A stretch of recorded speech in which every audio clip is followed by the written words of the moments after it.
What we got, Peggy? Well, we got a heavyweight matchup. All right. So LeBron is checking shit on site. Check Stephen A. Smith about coming after his son, bro. That's my son, bro. Watch him out. And this is the clip. I never would speak negatively about your son. I was talking about you, meaning you, LeBron James. I have nothing but the best wishes for Bronny James. I wish him nothing but the best. I hope that he flourishes into an NBA star. Usually in other sports, we see all stars, and on occasion, we'll see their children become stars as well. That doesn't really happen with the NBA. I sincerely hope he's the exception. By all accounts, he's a wonderful kid. And I don't know anybody who roots against him, and it certainly isn't me. So this was on First Take, and then on the Stephen A. Smith show, he went on to explain more. Let me just put to bed a couple of things that have been reported that are false.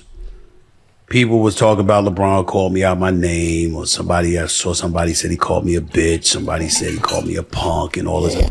None of that is true. Hey, dude. He was fiery. Press pause.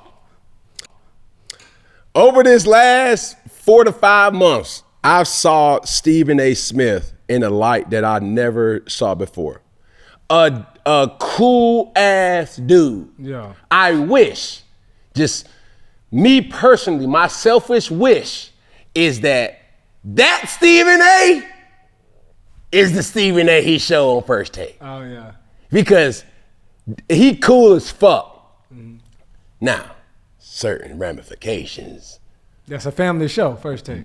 Muzzle that, but he did, whether he called him a bitch or not, he got bitched a little bit. You think so? Just look at the body language. But what you gonna do if you was in that position? And somebody was like, at least if somebody coming at me, I first know that there's 40,000 people that's looking at this altercation. Mm-hmm. And at the end of the day, Peg, I'm still a man. Mm-hmm. You can't take my manhood. Not to say that LeBron James took Stephen A. manhood. And this is the night that he signed his $100 million deal. He was going to the game to celebrate. That's cool. He can still celebrate. And I would have celebrated even more. Like, hold on, my nigga. Hey, hold on. Bro, you got my number. As a matter of fact, I'll stay at the end of the game. I'm not about to have this conversation with you right now. Yeah. There's too many people that can take this story and make their own narrative for it. And that's why I was going to ask you, you being now, obviously, your time with ESPN and First Take, now you in media. Yeah. You make takes about people here on 4th and 1 every week. Yeah. Obviously, we have seen the take of with you and Shador, like that situation. Yeah. Like, how do you, obviously you said, all right, I'm going to pause for the cause. We're not going to have this kind of situation. We ain't going to talk about it right now. But, like, how do you handle those situations when now you speak about people? That's where I got to personally get better at, because I don't know how to handle that situation. Mm-hmm. And I know me. I don't know everybody else. I know me. And if I'm ever triggered, I'm going to match 5 with 5, because that's all I know how to do. And I'm praying. That old me don't come out. You know what I'm saying? I'm in a different evolution of Cam. But you also handle it in a good way. Like, even with Shador, like, you said something, he was like, nah, da, da, da. And you was like, don't worry about it. I'll talk to you another time. Yeah, don't worry because about it. if he would have said something other than that, or did something other than that, and it's not about Shador more than, because it's any person that would have just. You know where I'm from. Don't get these bow ties. You from the pallet with the roaches, huh? I'm trying to tell you. And I'm not trying to make no threats by no means. It's still a manhood type of situation. Yeah. But I still want to hear what Stephen A. had to say at the latter part, because I haven't seen it. I was just saying, like, I just want that version of Stephen A. to be shown more to the masses. And obviously that's a different type of style of who Stephen A. is. And if you know, you know. Go Let's ahead. hear the full story. Let me just put to bed a couple of things that have been reported that are false. People was talking about LeBron called me out my name, or I saw somebody said he called me a bitch. Somebody said he called me a punk and all this. None of that is true. He was fiery. He approached me during the game and he said, stop effing with my son. That's my effing son. Stop effing with my son.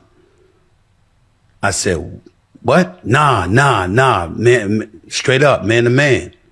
Real talk. Stop effing with my son. And I saw how furious he was. And I said, we can talk about it later. Nah, F that. Stop effing with my son. That's my son. I said, all right, dog. Fine. And he walked away. That's all he said. And so, a few days later, they picked this up with LeBron talking about it with Richard Jefferson.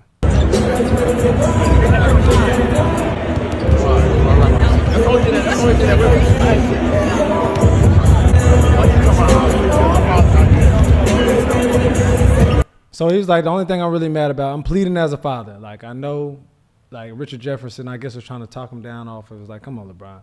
But he was like, I'm pleading to you as a father. And that's where the line was crossed when he started talking about my son. And so that was what LeBron was saying to Richard Jefferson. It was like, I'm good, but I'm pleading as a father. It's like, bro, you crossed the line when you talked about my kid. But it's like, being that your kid, and obviously you're a father, and one day, you know, God willing, your children will be in this type of situation. But your child is just not a child. He's a professional basketball player in every the NBA. Person that's in the NBA is a son. To somebody. And this is where I have to put this into perspective. Sooner or later, you're going to have to kick that bird out that nest. Mm-hmm. Some people do it sooner than later. Some people take the Bronny route. Some people take the Shador route. Nepotism, cool. Do you call it bad parenting? Fuck no, that's great parenting by Prime. That's great parenting by LeBron. But this is what I will say to that. There's no person above ridicule in any professional sport, whether that's your son or whether that's your sister or whether that's your mother or that's your father. Mm-hmm. People have jobs to do. And they have to report what they see. Now, what they report, some may be false, some may be true. But just because it's LeBron and it's Bronny, what does he expect us not to say anything? What does Shador think? Just because he's Deion Sanders' son, we can't talk about him? What about, do we ask Cam Ward's dad? Do we ask Cam Newton's dad? Do we ask Tom Brady's dad? Do we ask, when you think of it like that, it's like, yo, bro, this is what comes with it. And I'm not trying to be disingenuous and I'm not trying to be misogynistic to the reality, but I'm like, bro, it comes with the territory. Mm-hmm.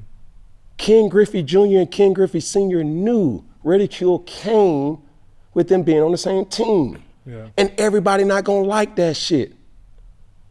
So, yes, a father was talking, but the truth of the matter is, as the father, LeBron, bro, what are we to do? Because we talk shit about Kevin Durant, we talk shit about Damian Lillard, we talk shit about Wemby. Yeah. They got dads too. What the fuck they dads got to say? LeVar Ball. That's true. LaMelo. They went through the ringer. You see what I'm saying? Yeah. So I'm not trying to say LeBron was wrong because that was the father talking. Yeah. But when you shift as teammate this thinking to say, hey, hold on, but your son is still an NBA athlete that is not above critique. We don't know the statements he was upset about. I would say Bronny James is a guy that's so easy to root for. He ain't never did nothing that was just like, damn, bro, like this motherfucker here wilding. Yeah.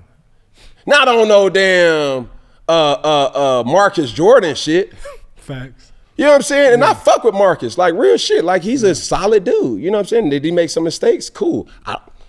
It's subjective to the whoever sees it. Mm-hmm.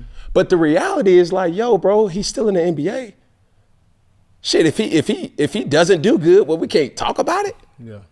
You know what I'm saying? Shit, any Lakers move that happens, it's going to be off of the grace of LeBron. He's earned that right. He is the greatest basketball player of all time. Yes, I said it. Yeah. Of all time, in my lifetime. Mine. I can't speak about guys that was growing up in the 70s and the 60s and the 80s and seeing like, oh, yeah, go argue with your mama. Yeah. But when you sign that NBA contract, you are not above critique. Whether you're Bronny James or LeBron James Jr., that's his name, or you're Shedeur Sanders or Shiloh. And it's all coming from love, though. You feel what I'm saying? Because I think what would be the lame shit is that we don't talk about it. And whether I'm on 4th and 1, Funky Friday, First Take, no matter what it is, I owe a service to myself to keep it above.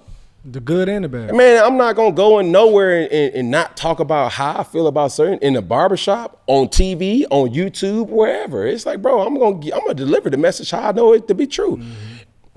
Now, excuse me. Now, it may not be something that you may like, but it's like, shit, bro. You'll respect me more by just keeping it a buck. And I'll be able to look you man to man and be like, hey, bro, that's just how I felt. Yeah. You know what I'm saying? Right. And you just gotta respect that. Yeah. Everybody has a job to do.